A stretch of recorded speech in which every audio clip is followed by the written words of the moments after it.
to please recall a time when you really loved something, a movie, an album, a song, or a book, and you recommended it wholeheartedly to someone you also really liked. And you anticipated that reaction, you waited for it, and it came back, and the person hated it. So by way of introduction, that is the exact same state in which I spend every working day of the last 6 years. I teach high school math. I sell a product to a market that doesn't want it, but is forced by law to buy it. I mean, it's just a losing proposition. So there's a useful stereotype about students that I see, a useful stereotype about you all. I could give you guys Algebra 2 final exam, and I would expect no higher than a 25% pass rate. And both of these facts say less about you or my students than they do about what we call math education in the U.S. today. To start with, I'd like to break math down into two categories. One is computation. This is the stuff you've forgotten. For example, factoring quadratics with leading coefficient greater than 1. Okay? This stuff is also really easy to relearn, provided that you have a really strong grounding in reasoning, math reasoning. We'll call it the application of math processes to the world around us. This is hard to teach.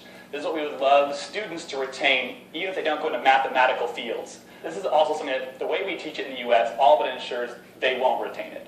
So I'd like to talk about why that is, why it's such a calamity for society, what we can do about it, and to close with why this is an amazing time to be a math teacher. Okay? So first, five symptoms that you're doing math reasoning wrong in your classroom. Okay? One is a lack of initiative. Your students don't self-start. You finish your lecture block, and immediately you have 5 hands going up, asking you to re-explain the entire thing at their desks. Students lack perseverance. They lack retention. You find yourself re-explaining concepts 3 months later, wholesale. There's an aversion to word problems, which describes 99% of my students, and then the other 1% are eagerly looking for the formula to apply in that situation. Okay? This is really destructive. David Milt, our creator of Deadwood and other amazing TV shows, has a really good description for this. He swore off creating contemporary drama, shows set in the present day, because he saw that when people fill their mind with 4 hours a day of, for example, 2.5 Men, no disrespect, it shapes the neural pathways, he said, in such a way that they expect simple problems. He called it an impatience with irresolution. You're impatient with things that don't resolve quickly. You expect sitcom-sized problems that wrap up in 22 minutes, 3 commercial breaks, and a laugh track.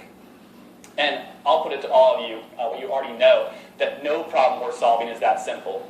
I'm very concerned about this because I'm going to retire in a world that my students will run.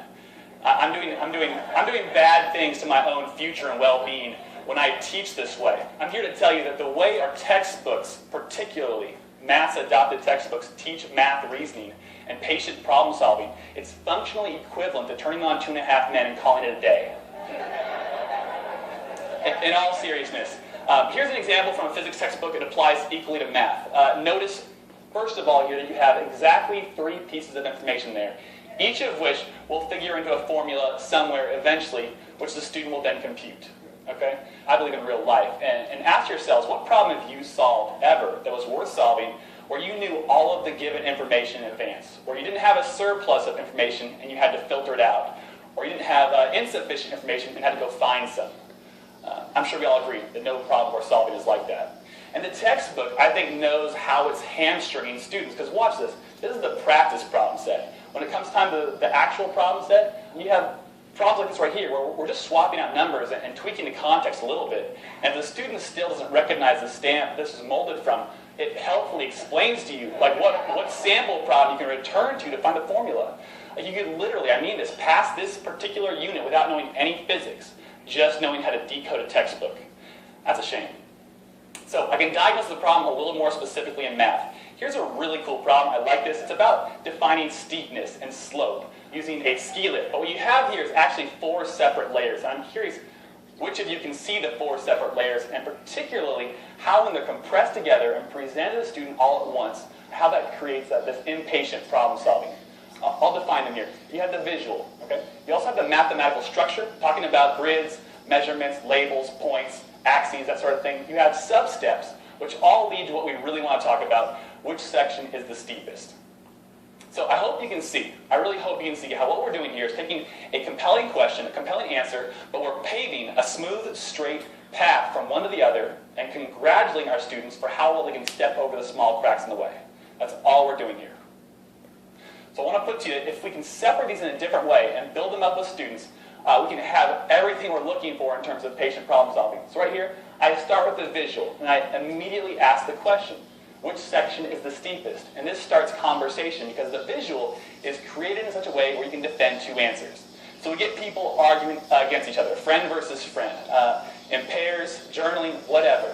And then eventually we realize it's getting annoying to talk about the skier in the lower left-hand side of the screen, or the skier just above the midline. And we realize how great would it be if we just had some A, B, C, and D labels to talk about them more easily. And then as we start to define like what does steepness mean, we realize it'd be nice to have some measurements to really narrow it down specifically what that means. And then, and only then, we throw down that mathematical structure. The math serves the conversation doesn't serve the math. And at that point, I'll put it to you that 9 out of 10 classes are good to go on the whole slope steepness thing. But if you need to, your students can then develop those sub-steps together. Do you guys see how this right here compared to that, which one creates that patient problem solving, that math reasoning? It's been obvious in my practice to me. And I'll yield the floor here for a second to Einstein, who I believe has paid his dues.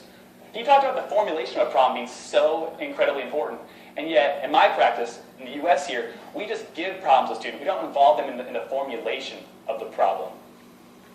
So, 90% of what I do, my 5 hours of prep time per week, is to take fairly compelling elements of problems like this from my textbook and rebuild them in a way that supports math reasoning and patient problem solving. And here's how it works. I like this question. It's about a water tank. The question is, how long will it take you to fill it up? Okay? First things first, we eliminate all the sub-steps. Students have to develop those. They have to formulate those. And then notice that all the information written on there is stuff you'll need. None of it's a distractor, so we lose that. Students need to decide, all right, well, does the height matter? Does the side length matter? Does the color of the valve matter? What matters here is such an underrepresented question in math curriculum. So now we have a water tank. How long will it take you to fill it up? And that's it. And because this is the 21st century, and we would love to talk about the real world on its own terms, not in terms of line art or clip art that you so often see in textbooks, we go out and take a picture of it. So now we have the real deal. How long will it take it to fill it up? And then even better is we take a video of someone filling it up. And it's filling up slowly, agonizingly slowly. It's tedious. Students are looking at their watches, rolling their eyes, and they're all wondering at some point or another, man, how long is it going to take to fill up?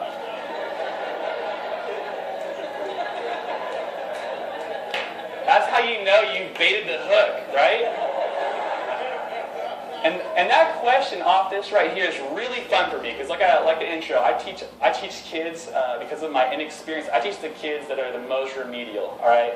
And I got kids who will not join a conversation about math because there's like someone else has the formula. Someone else knows how to work the formula better than me, so I won't talk about it. But here, every student is on the level playing field of intuition. Like everyone's filled something up with water before. So I get kids answering the question, how long will it take?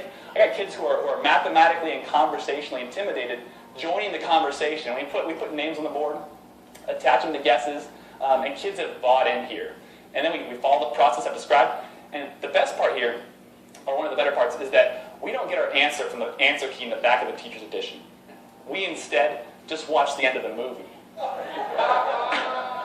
And that's terrifying, all right? Because the theoretical models that always work out in the answer key in the back of the teacher's edition, like that's great, but it's scary to talk about sources of error when the theoretical does not match up with the practical.